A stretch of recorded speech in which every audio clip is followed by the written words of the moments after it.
New details tonight in a story we first brought you yesterday at 6. A Florida lifeguard fired after saving a man's life. He could be getting his job back. On Monday, the guard was on duty when he saw a man drowning off the coast of a South Florida beach.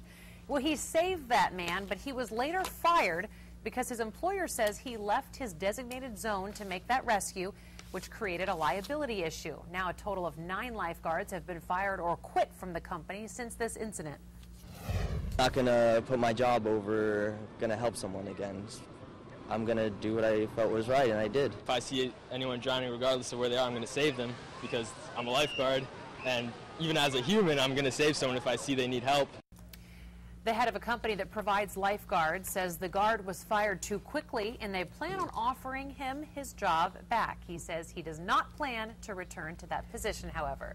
So what do local lifeguards think about the firing in the first place? And what are their guidelines when it comes to deciding whether they should jump in and save you or your family members? 4 in Your Corner's Julie Salomon working to get you those answers from a seasoned lifeguard trainer.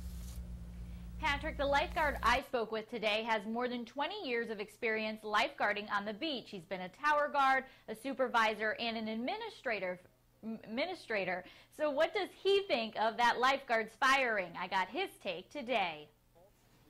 Mark Athanasio has spent decades near the ocean. He's lifeguarded in both California and in Cocoa Beach, Florida. Have you ever had to make a rescue in your experience? Oh yeah, of course. We all have.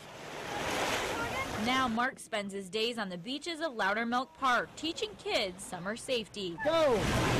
Go! Good job! So does Mark think the lifeguard at Hallandale Beach should have been fired after he left his designated area to help save a man? The company, which fired the 21-year-old, said he violated protocol by leaving his area. I wasn't there, didn't see what happened, but that's a little drastic unless he left his beach uncovered. In which case he put his area and all his swimmers at danger and at risk.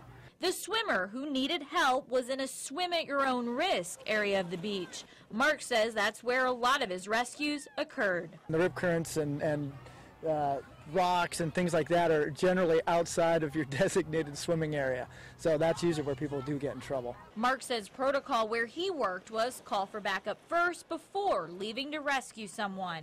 We had to notify and keep our beaches covered. You just couldn't leave your area unguarded and unnotified of anyone above you unnotified of what was going on. Similar protocol is also used among lifeguards at local pools. There's always an emergency action plan in place here at the Y, and so we know as a lifeguard, if one of us goes in the water, we know that a second person has to come in and start watching their area.